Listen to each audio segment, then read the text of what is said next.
The honourable member for Sherwood Park. Thank you, Mr. Speaker. I'm happy to rise to speak on Bill 33. It does give us an opportunity to talk about privacy, which is of paramount importance to our citizens.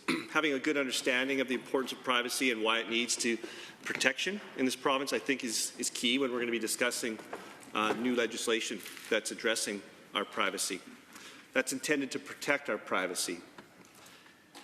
It's interesting. I think I've got it right, but I don't believe we included privacy in our Alberta Bill of Rights, and that seems like we missed an opportunity there, whether addressing some of the core things that are important to our citizens. Now we have legislation in front of us that's going to be addressing how we handle our information that we are entrusted with as a government. It seemed interesting to me that the minister's pretty strong position was that one of the best things about the new legislation is that we're not going to sell our citizens' information. I can't believe we're patting ourselves on the back for that, but okay, I guess that's one thing we can celebrate, that the government is not going to be selling its citizens' information. So we'll take that little win. So everyone does have a right to privacy, though. It's a feeling that, from privacy of our family, privacy of our home, correspondence that's unlawfully or arbitrarily interfered with. Information privacy is crucial to the broader right to privacy. It relates to an individual's ability to determine for themselves when and how and for what purpose personal information is handled by others. Protecting privacy is key to ensuring human dignity, safety, and self-determination. It allows individuals to freely develop their own personality. The right to privacy is also recognized as an enabling right, as it facilitates the enjoyment of other human rights such as freedom of expression, freedom of thought, conscience and religion, freedom of assembly and association, and the right to be free from discrimination.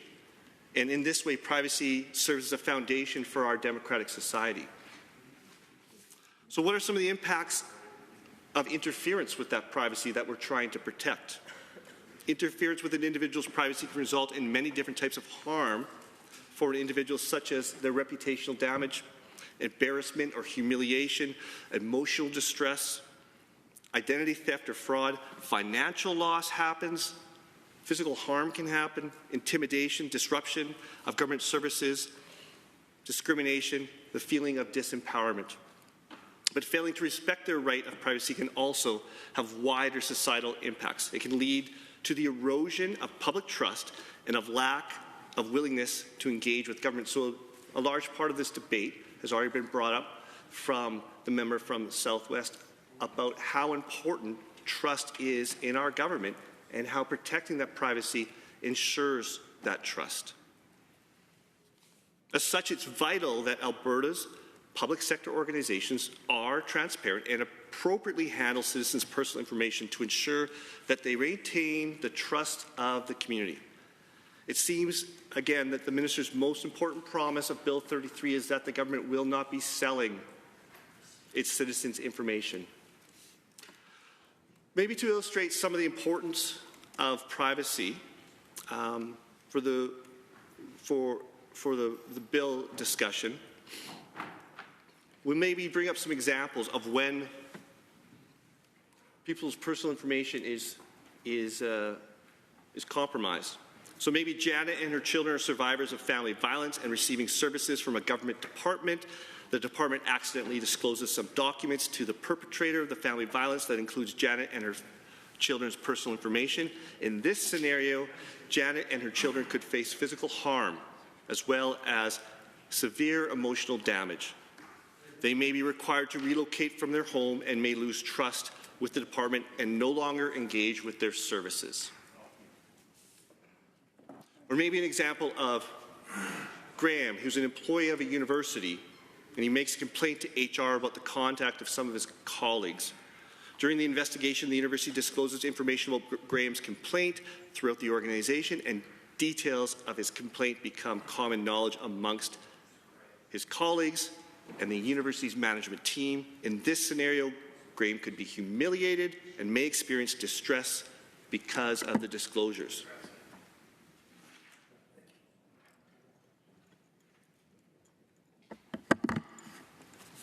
Or perhaps Zara, who applies for a role at a statutory agency, and the application process requires Zara to send the agency a large amount of personal information, including identity documents, and the agency fails to store the application securely and their systems are hacked.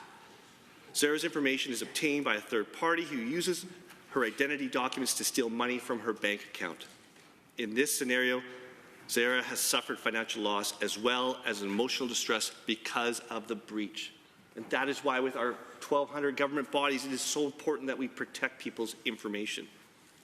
Common types of breaches include cases where an employee wrongly snoops on the records of someone who they know, or returning scannings from a computer or equipment without property deleting the data. Larger files for breach are symbolic, and penalties levied are rarely close to the maximum amounts, including Saskatchewan's first Information and Privacy Commissioner told the CBC News.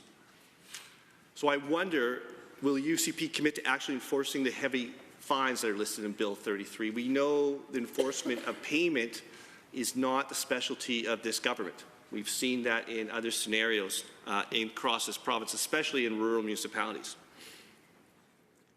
One of the things that was interesting with Bill 33 is that it would not apply to medical records upon my read. Information that's in the possession of private companies are also excluded, which I think is something we need to be addressing when we're looking at legislation for privacy for our citizens.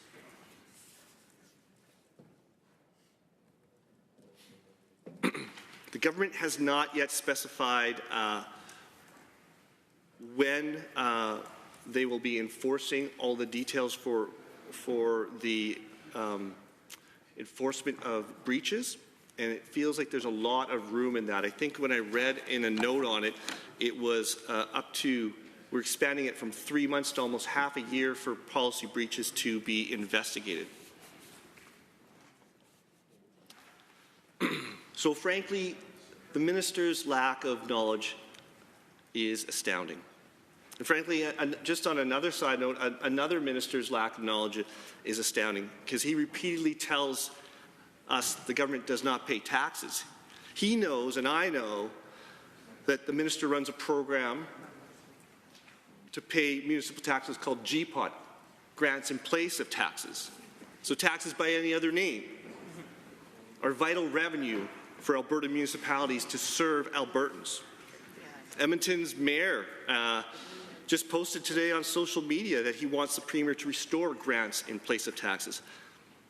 It seems to be another thing the minister doesn't know is the law, because in rich irony to the legislation Bill 33, which we're discussing, we have a minister that's feigning to protect the privacy of our citizens, and another minister is asking government bodies, municipalities, to compromise the privacy of businesses in this province that reside in their jurisdiction.